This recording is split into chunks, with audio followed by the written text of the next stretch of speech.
rapport produit par le secrétariat national chargé de l'administration pénitentiaire et des détenus politiques, dont Michel Babot a la responsabilité, comme vous le savez sans doute.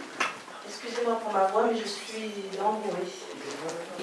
Donc c'est le rapport du 8 septembre 2015 que l'on peut trouver en ligne. Enfin, moi-même, je l'ai mis sur une clé USB, si certains veulent le charger sur leur ordinateur.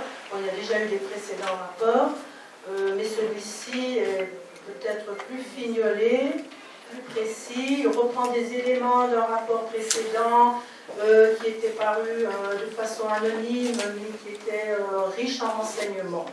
Donc ce que je voudrais dire par rapport à ce travail, bon, c'est ça, il y a quelques vingtaine de pages, mais c'est énorme comme travail, comme ce que ça représente comme travail sur place pour des gens qui doivent travailler en collaboration avec les familles des détenus.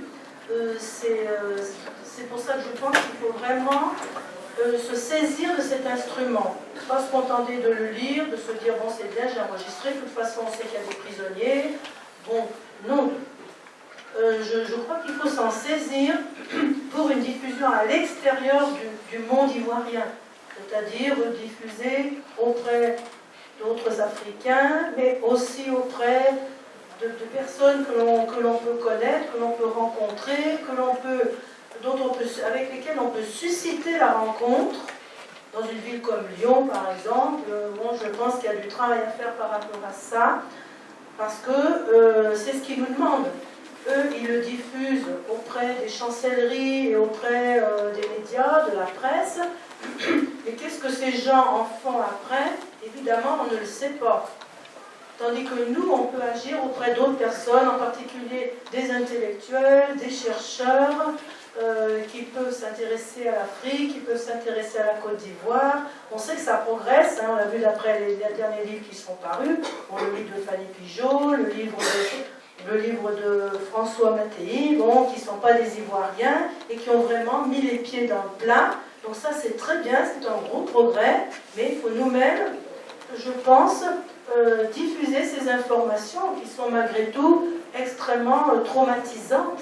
Et on ne peut pas laisser faire comme ça et se contenter en attendant le rapport suivant. Voilà. Donc je voulais surtout parler de ce travail qui fait par tous nos amis des détenus en Côte d'Ivoire. Merci pour eux.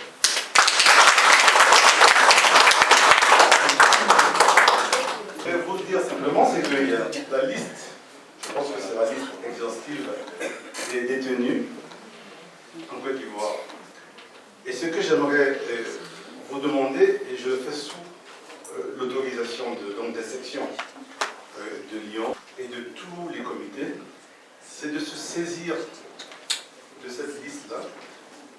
Il faudrait qu'on puisse écrire un mot à chaque prisonnier politique. C'est-à-dire qu'il y a 800 cartes postales qui passent. On va demander à Michel Babot d'assurer vraiment la réception. Plus de 1000 cartes pour leur dire qu'on ne les oublie pas, qu'on lutte avec eux et qu'on aura de cesse qu'ils soient revenus parmi nous tous. Donc je vous invite à prendre des noms au hasard, d'aller à la maison, d'écrire un mot, de mettre un thème et d'amener. C'est comme ça qu'on peut leur témoigner notre solidarité.